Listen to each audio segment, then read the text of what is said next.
મિત્રો ફાઇનલી જેની રાહ જોવાઈ રહી હતી તે મોટા સમાચાર આવી ગયા છે। સોના અને ચાંદીના ભાવ ઉપર આ સમાચાર મોટી અસર કરી શકે છે।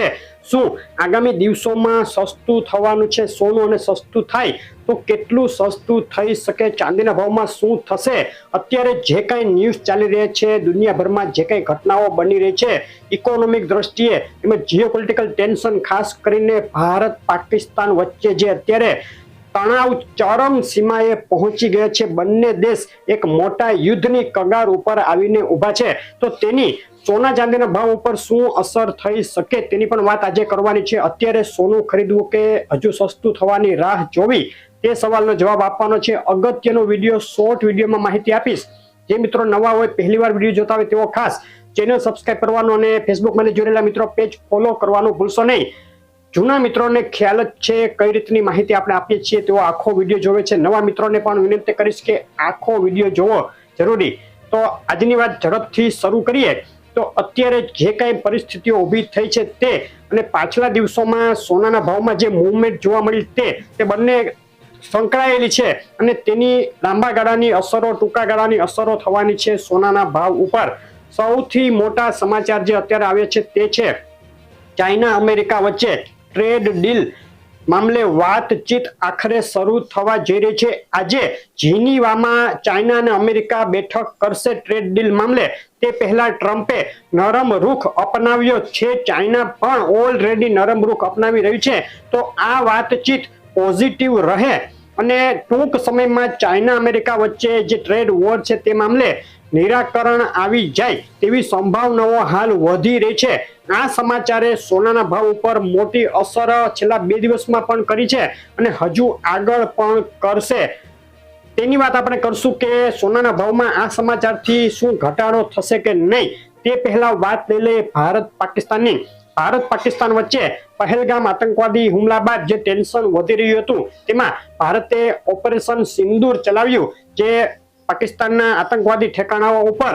ત્યારબાદ પાકિસ્તાન સતત ઉકસાવી રહ્યું છે ભારતને। છેલ્લા 3 દિવસથી પાકિસ્તાન ભારતના અલગ અલગ વિસ્તારો ઉપર ડ્રોન હુમલા અને મિસાઇલ હુમલા કરી રહ્યું છે અને ભારત તેનો જવાબ આપી રહ્યું છે અને વળતા જવાબમાં ભારતે પણ ઘણા બધા એટેક હુમલા કર્યા છે પાકિસ્તાન ઉપર। દિવસે દિવસે જે આ કોન્ફ્લિક્ટ છે, સંઘર્ષ છે તે વધી રહ્યો છે અને દુનિયા અત્યારે જોઈ રહી છે કે ભારત પાકિસ્તાન એક મોટા યુદ્ધની કગાર ઉપર આવીને ઊભા છે।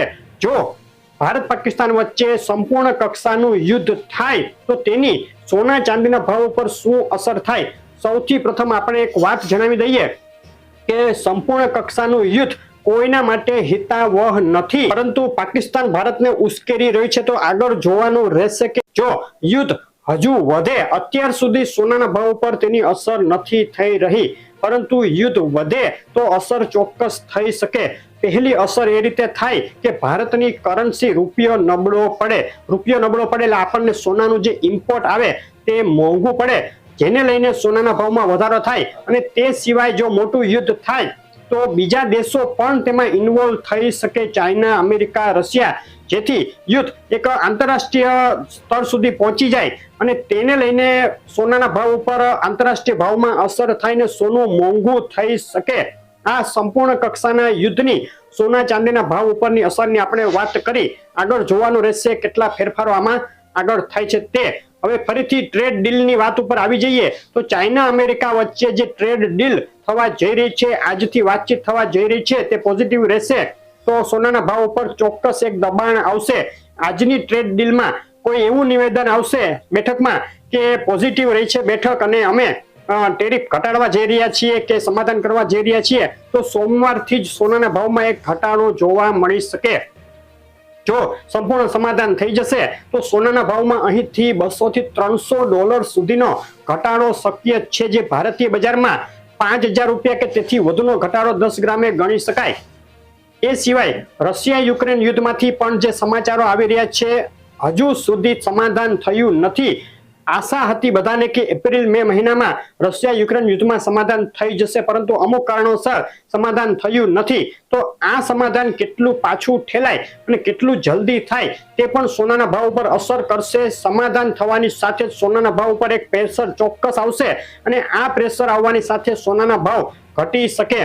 ત્રીજા સમાચાર એ રીતના છે, ઇકોનોમિક દ્રષ્ટિએ ફેડરલ રિઝર્વ અમેરિકામાં જે મીટિંગ હતી તેમાં વ્યાજ દરોમાં કોઈ ફેરફાર નથી કર્યો અને તેની સાથે એવું પણ કહ્યું કે અમે વ્યાજ દરોમાં ઘટાડો કરવા માટે કોઈ ઉતાવળમાં નથી.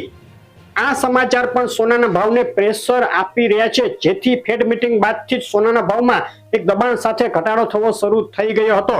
જે સોનાના ભાવનો ચાર્ટ અત્યારે આપણે જોઈ લઈએ તો છેલ્લા એક મહિનાનો ચાર્ટ જોઈએ તો એક મહિનામાં 2 વાર સોનાએ ઉછાળો માર્યો છે. એક તો જે 22 એપ્રિલે $3500 ઓલ ટાઈમ હાઈ બનાવ્યો, ત્યારબાદ 3 દિવસ અગાઉ સોનામાં એક ઉછાળો જોવાયો હતો છેલ્લો, જેમાં $3420 હાઈ બનાવ્યો હતો, પરંતુ ત્યારબાદ સતત 3 દિવસથી સોનાના ભાવમાં એક ઘટાડાનો માહોલ જોવા મળ્યો અને અત્યારે $3330 આસપાસ સોનું ટ્રેડ કરી રહ્યું છે.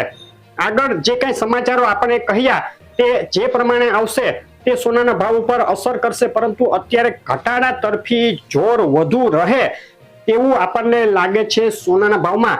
આ સપ્તાહમાં સોનાના ભાવમાં ઘટાડો શક્ય છે, સિવાય કે જે આપણે કહ્યું ભારત પાકિસ્તાન યુદ્ધ વધુ ભડકી ન જાય અને ચાઇના અમેરિકા વચ્ચે ટ્રેડ ડીલ જે બેઠક ચાલી રહી છે તે વિફળ ન જાય તો સોનાના ભાવમાં ચોક્કસ એક મોટો ઘટાડો જોવા મળી શકે છે. આગામી દિવસોમાં જે આપણે અગાઉ કહ્યું હતું તે મુજબ જ સોનાના ભાવ ઘટી અને $3000 સુધી જોવા મળી શકે.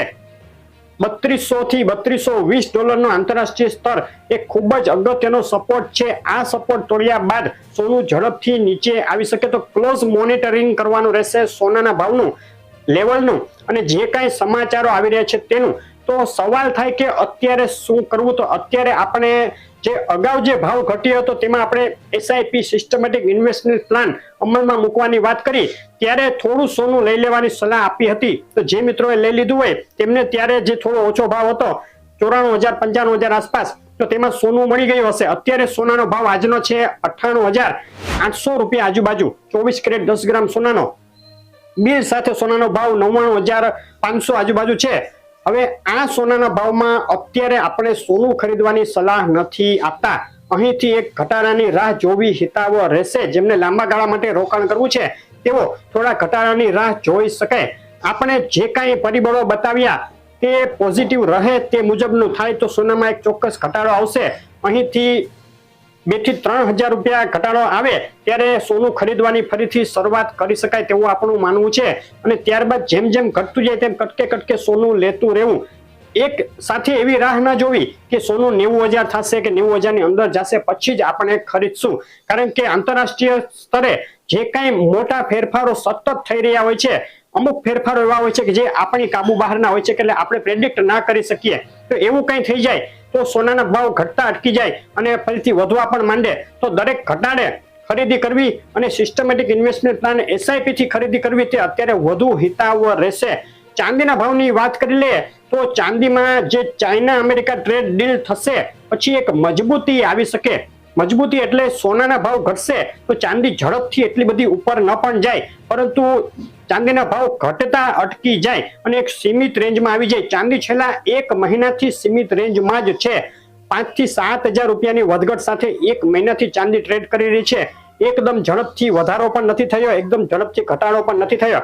તો અહીંથી થોડો ઘટાડો ચાંદીમાં પણ શક્ય છે સોનાની પાછળ.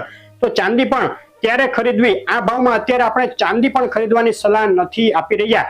આગળ સોનું ચાંદી ખરીદવા માટેના જે કાંઈ લેવલ આવશે, આપણે અગાઉ લેવલ જણાવ્યા છે સોનાના, તો ચાંદીના લેવલ માટે આગળ આપણે એક ખાસ વિડીયો મૂકશું, તેમાં માહિતી આપશું.